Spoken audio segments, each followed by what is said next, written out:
আসসালামু আলাইকুম। আসুন আমরা পরিবারের সবাইকে নিয়ে ১ মিনিটের একটি হাদিস শুনি। আল্লাহুম্মা সাল্লি আলা মুহাম্মাদ, আউযু বিল্লাহি মিনাশ শাইতানির রাজিম, বিসমিল্লাহির রহমানির রহিম। অহেতুক কথাবার্তা ও কাজকর্ম হইতে বাঁচিয়া থাকা সম্পর্কিত হাদিস পড়া হইতেছে। হযরত আবু সাঈদ খুদরী রাদিয়াল্লাহু তাআলা আনহু হইতে বর্ণিত আছে যে রাসূলুল্লাহ সাল্লাল্লাহু আলাইহি ওয়াসাল্লাম ইরশাদ করিয়াছেন, মানুষ যখন সকাল করে তখন তাহার শরীরের সমস্ত অঙ্গ-প্রত্যঙ্গ জিহ্বার নিকট অত্যন্ত বিনয়ী সহকারে বলে যে, তুমি আমাদের ব্যাপারে আল্লাহ তাআলাকে ভয় করো, কেননা আমাদের ব্যবহার তোমারই সহিত জড়িত রহিয়াছে।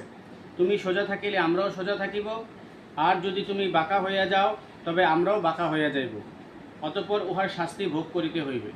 তিরমিজি শরীফ থেকে বর্ণিত হাদিসটি।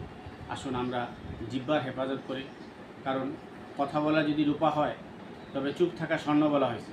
আসুন আমরা যদি ভালো কথা বলতে পারি তাহলে আল্লাহ জিকির করি, অন্যথায় চুপ থাকি।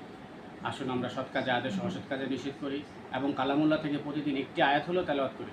আসসালামু আলাইকুম।